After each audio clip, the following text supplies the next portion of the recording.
right, everybody, welcome back. We're going to talk about name, image, and likeness. This has just been quite an amazing time for student athletes.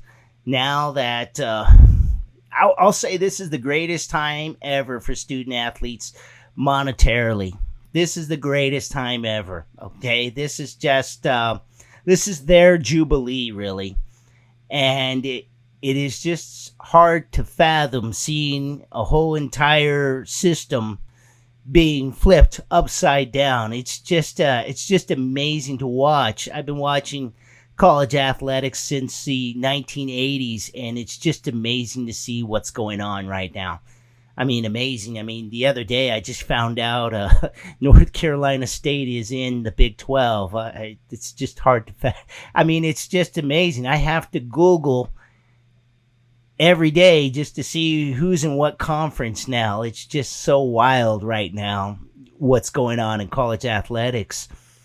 But, to get to it, I mean, there's so many videos about NIL. I won't get too much into the details, but just kind of a brief history to see how we got here on this and then just give you my thoughts on it. It just, the NIL has just been amazing. All I got to say is that I think, in my opinion, the boss, Brian Bosworth of Oklahoma, was really the first one to really present the ideal that a student athlete could be marketable to the whole nation and really be able to sell products and things like that. And he also made a really big statement when he came out with that t-shirt, National Communist Against Athletes, an acronym for the NCAA. And then at the bottom, it says, "Welcome to Russia." And he did this in the 80s. And it was a big statement, a big public statement, publicly in front of the whole nation. And here we are now, 40 years later, and it's NIL. But to understand all this, it's the technology that got us here, really. But back in the day, in the 80s, ESPN was in its infancy. Ma Bell controlled everything. You had to think twice about making a long-distance phone call. Now, nobody bats an eye. In the 90s, we finally had the internet. We had all these channels, new channels coming on. We had like 50, 60 channels, cable, and they were all looking for content. And then that's when we began to evolve to the point where conference realignment happened in the 2000s. Before, it was all about geographical rivals. The Pac-10, which became the Pac-12, was all those schools up the West Coast. And now, schools are not even batting an eye, moving to a conference all the way on the other side of the country, traveling thousands of miles for travel. Your nearest conference member is 1,000 miles away. It's just amazing what's happening. And it's all about TV deals and money. But the student athlete wasn't getting any of that stuff. They were not getting any of that stuff. Their images, their performances were not paying them anything. Nobody was paying them anything for what they were doing for these universities. And basically, let's get down and set something straight here. Universities are businesses. They are publicly and privately funded businesses. They have different departments, like your medical school, which has generally a hospital, a medical center, and it becomes its own kind of little subsidiary to this business. And the CEOs make hundreds of thousands of dollars, if not $1 million or so, in salary. Your president, your university president, probably makes close to $1 million, if not more, depending on the size of the school. Your athletic directors, your head coaches, all are making somewhere from $500,000 on up, well past $1 million if you're at a big school. And that's where it all evolved, from TV money, from state funding, things of that nature. And they all had it set up to where if you want to go to school there for their knowledge, well, hey, these banks will loan you this money. We'll call it student loans, and you'll pay upwards of 20,000 or more, up to 100,000. I'm just throwing numbers out there, folks, but that's what it is. These are businesses. That's what these big things are businesses. And they were using the labor of these athletes to generate revenue, to generate marketing.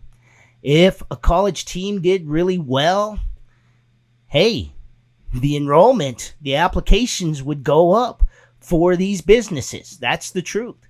I mean, you look at Colorado last year when Deion Sanders, prime time, head coach prime, came to Colorado, enrollment and applications went up for that school.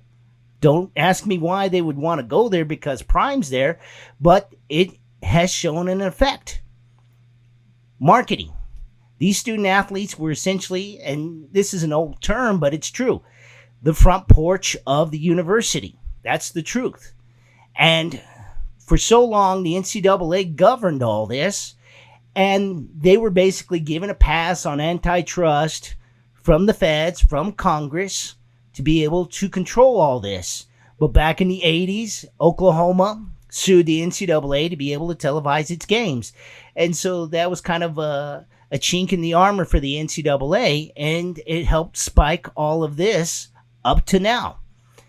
And now it's a great time. Like I said earlier, it's a great time for student athletes.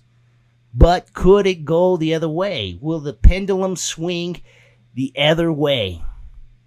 Will it go from all these restrictions and the universities making all this money to the athletes making all this money, and then eventually it gets reined right back in and we're back to where we started? That's kind of what I'm wondering right now. We have so many lawsuits going on now. There was the House lawsuit. There's another lawsuit for players who played in the 2000s. They are now suing the NCAA for previous marketing revenues, things of that nature.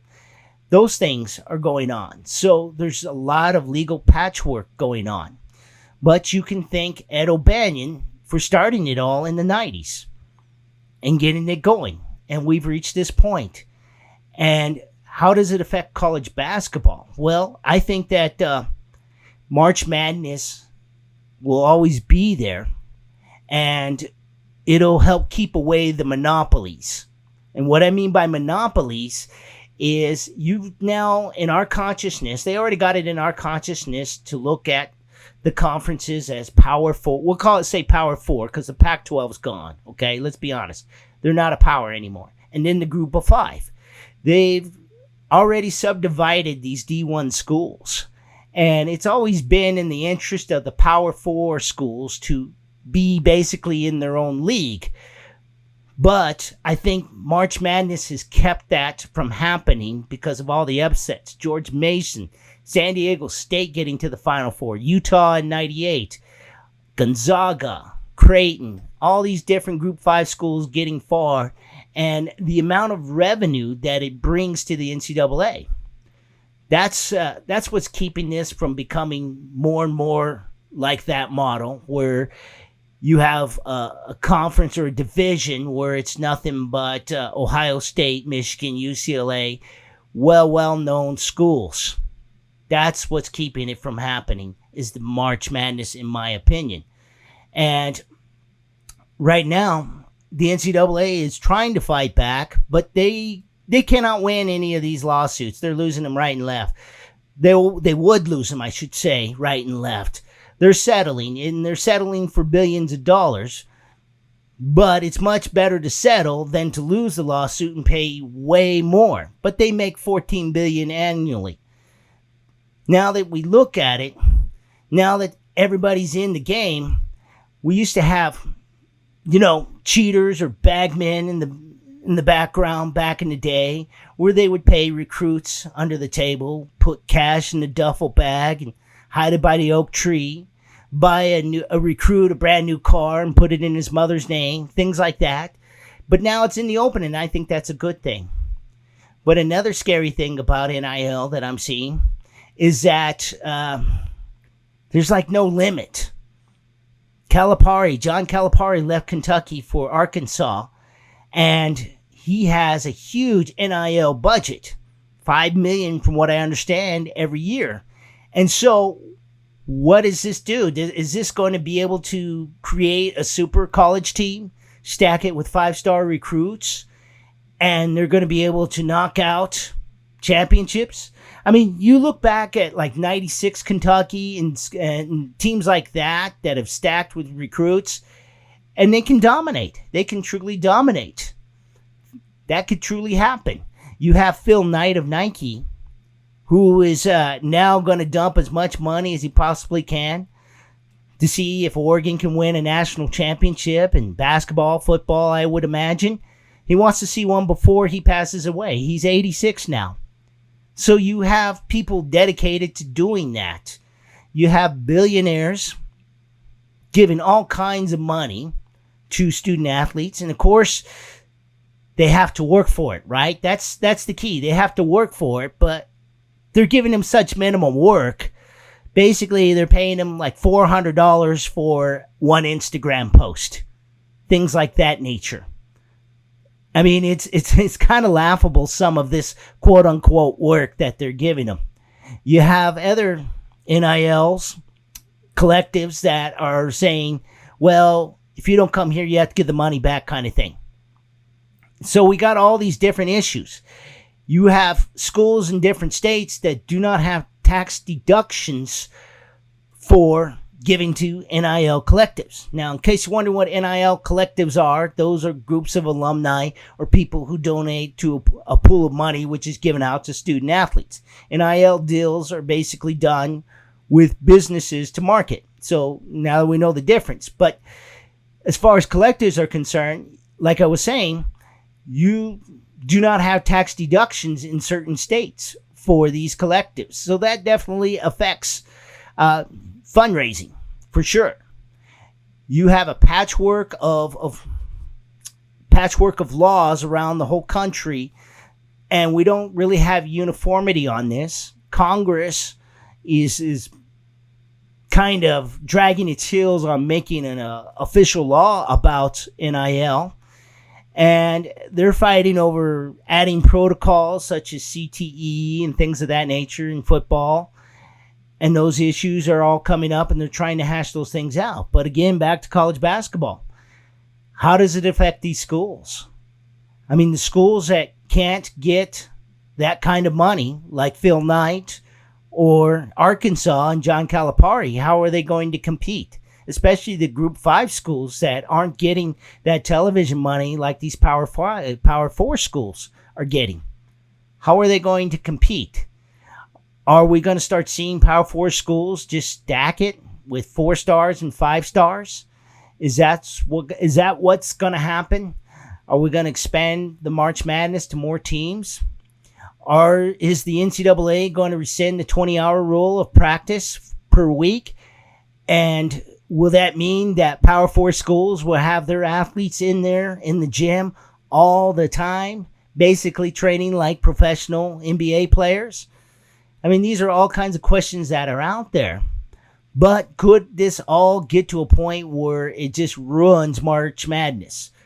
Will all these teams spend millions upon millions of dollars and no Group 5 team will ever be able to sneak in there? Will we ever see an upset again like Princeton over Georgetown? These are all questions that need to be asked.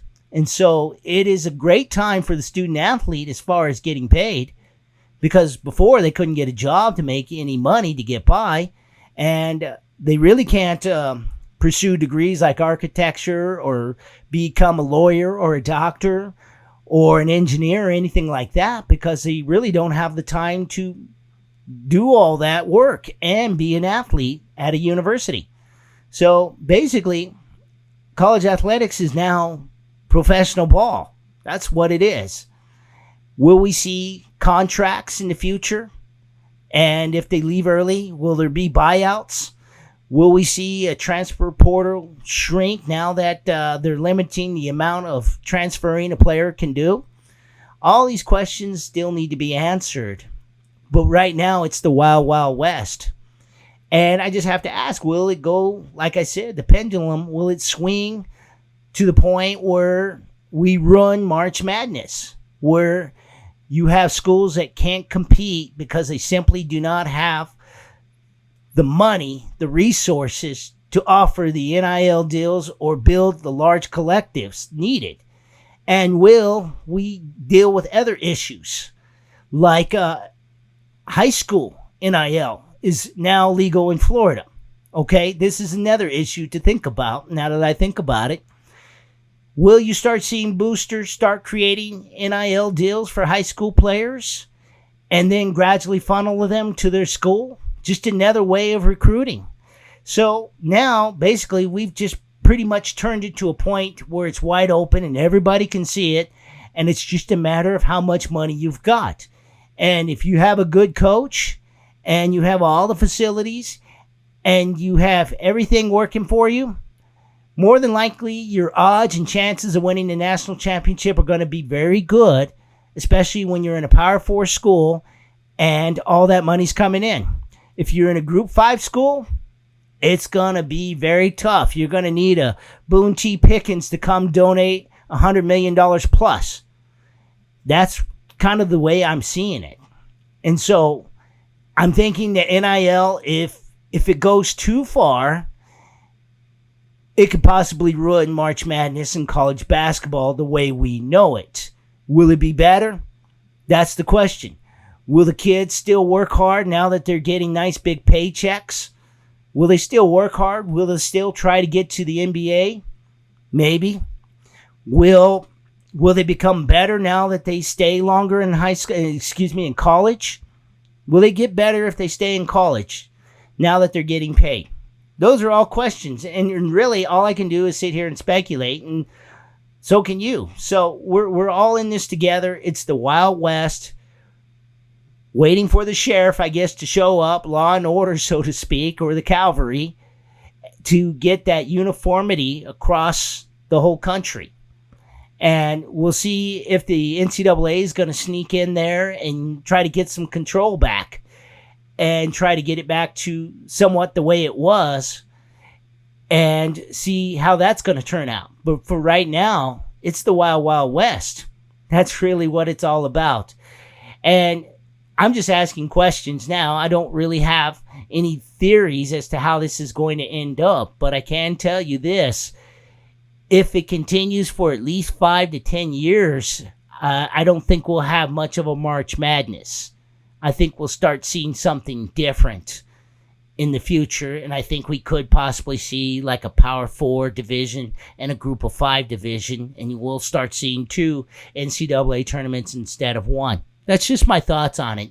That's the biggest thing I could see about it. But for right now, if you're a student athlete and you're getting NIL deals, get as many as you can.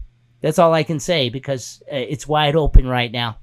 And we'll just have to wait on Congress to debate these things out. And we'll have to see how every state handles this and how we're going to get uniformity across the nation. So, I mean, that's just my thoughts. So I think I'm going to talk about next week AAU basketball and the tournaments and the circuit. It's almost over, and why it's so expensive and why you have to pay so much money to go to these things. And there's a lot of complaining on social media now. And so we'll see how that all plays out. I'm going to talk about it a little bit because I go to a lot of AAU tournaments every summer. And so I'm going to talk about that. So thank you for watching. If you're a player, thank you for playing. And I'll talk to you later. Have a great day.